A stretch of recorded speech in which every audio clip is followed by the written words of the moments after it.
Good morning. I have another story to share that was shared to me by my sister-in-law. It's called The Lotus Seed, and it's by Garland, and the illustrator is Tatasuro Kiuchi.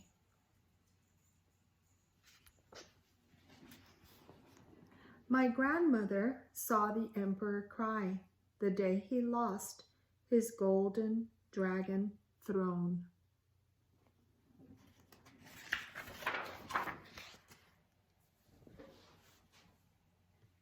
She wanted something to remember him by, so she snuck down to the silent palace near the river of perfumes and plucked a seed from a lotus pod that rattled in the imperial garden.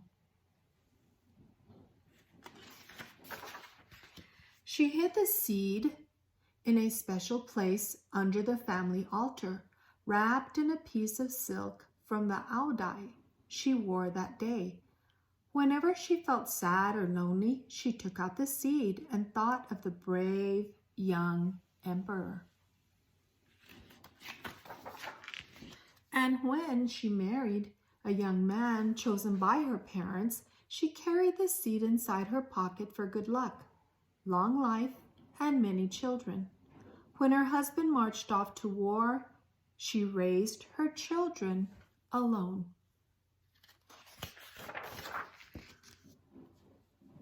One day bombs fell all around and soldiers clamored door to door.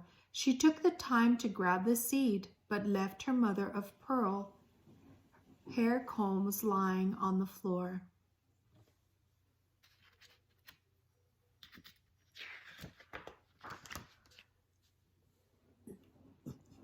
One terrible day, her family scrambled into a crowded boat and set out on a stormy sea, but watched the mountains as the waving palms slowly fade away. She held the seed in her shaking fingers and silently said goodbye.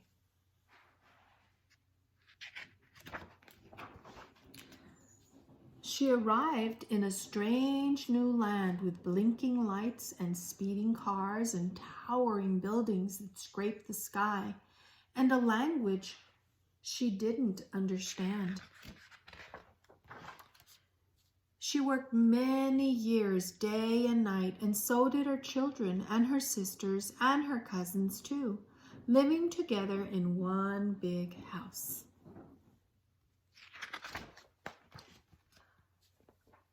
Last summer, my little brother found the special seed and asked questions again and again. He'd never seen a lotus bloom or an emperor on a golden dragon throne. So one night he stole the seed from beneath the family altar and planted it in a pool of mud somewhere near Ba's onion patch.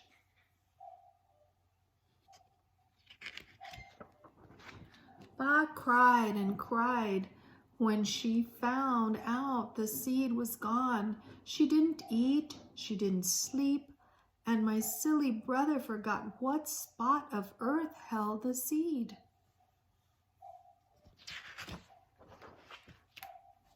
Then one day in spring, my grandmother shouted, and we all ran to the garden and saw a beautiful pink lotus unfurling its petals, so creamy and soft.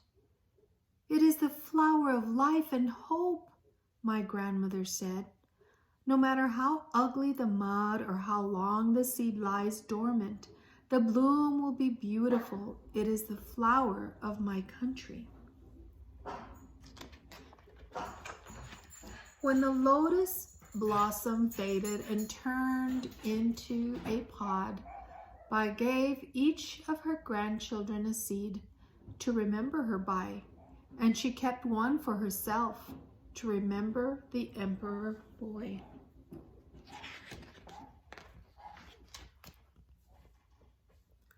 I wrapped my seed in a piece of silk and hid it in a secret place.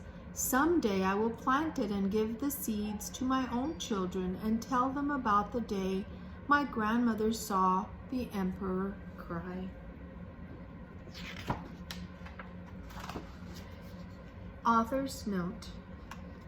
For centuries, emperors ruled Vietnam with absolute power because the people believed they were messengers from heaven and all-wise. One emperor built a magnificent palace on the River of Perfumes in the city of Hu, surrounded by majestic mountains. Modeled after the famous Forbidden City in Peking, China, it was a city within a city, filled with fantastic gardens and orchards and moats to the part of Hu where the ordinary citizens lived. In the late 1800s, France conquered Vietnam and made it into a colony. The French exploited the land and people, and soon the emperors lost their power. The last emperor of Vietnam, Nguyen Vien Thuy, was born in 1913. When he took the throne at the age of 12, he became Bao Dai, keeper of greatness. Although he had no real power, Bao Dai was a symbol of Vietnamese heritage, and he performed traditional ceremonies.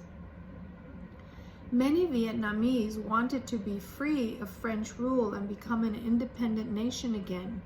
So in 1945, Bao Dai abdicated his throne, handing over his golden seal and golden sword to leaders of the independence movement by Ho Chi Minh.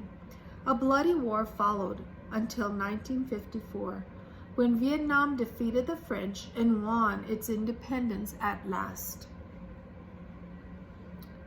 But Vietnam was still a country in turmoil, and soon another war erupted between the North and South. This time the United States helped the Southerners. The Civil War lasted until 1975, when the South was defeated. As the conquering Northern Army swept down, about 1 million Vietnamese fled by way of boat. They came from all walks of life: teachers, doctors, merchants, farmers, fishermen, leaving behind their homes, possessions, families, and friends. America became the new home for the majority of Vietnamese refugees. So this story is about another group of immigrants that have enriched our country, and now it's their country too. Hope you enjoyed this story. Have a great day.